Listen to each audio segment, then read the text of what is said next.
take a look ahead to tomorrow night, UFC 206 in Toronto, 24 hours away. We saw the weigh-ins today, and not good news for Showtime Pettis.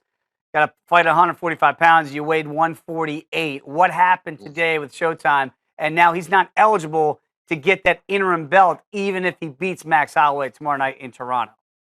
You know, he made a good point. He was like, I'm not going to cut weight to a degree where I'm risking my long-term health. And I think that's the right call. 148, remember, you don't get the 1 point allowance because it's a title fight. So you're now 3 pounds away from where you need to be. The reasons why, it's unclear, but I don't think it's that hard to understand. And I think Dana White actually made a pretty good argument about it. Look, this is a guy, this is only the second time he's made this weight cut. We knew even the first time, though he made it successfully, that time he had the 1 pound allowance.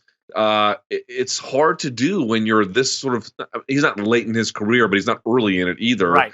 And it's just difficult to get down there. He showed up apparently that Tuesday of this week at only 10 pounds over. That's well within the normal sort of margin of error, as it were, for guys being able to make weight and being that far away. 10 pounds is quite doable. But look, when you're just this little bit more advanced in the game, when it's this difficult of a weight cut, things just go poorly. How many times have we seen guys? How about Paul Simtex Daly in his last fight? Sure. He actually made the weight, and then that night he got so sick they had to cancel it the next day. So, like, when you just deplete your body in this incredible way, it's just unpredictable. It's hard to be reliant upon that. Maybe that's one reason why Conor McGregor doesn't do that stuff anymore. I just wonder, does it change your opinion either A, of the fight, or B, going forward, of we're so strict with the weight classes and where we have to be? If it's unsafe for these guys and they're kind of caught in no man's land, as it seems like Showtime Pettis is, between 155 and 145, what do? What's the right weight? Can we do more catch weight fights?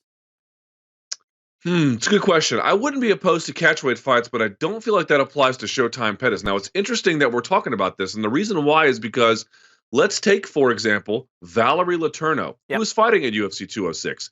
In her last fight, she fought at 125 pounds. Why is that notable? Well, the women don't have a flyweight class in the UFC.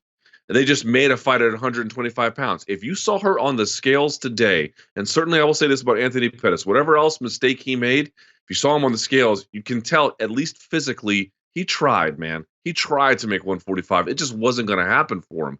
Valerie Letourneau looked horrible. She looked really bad on those scales. And she only made 117 and a half. It just wasn't going to happen for her. So, like, the truth of the matter is, to your point, Dave, could there be another weight class between 115 and 135 for the women?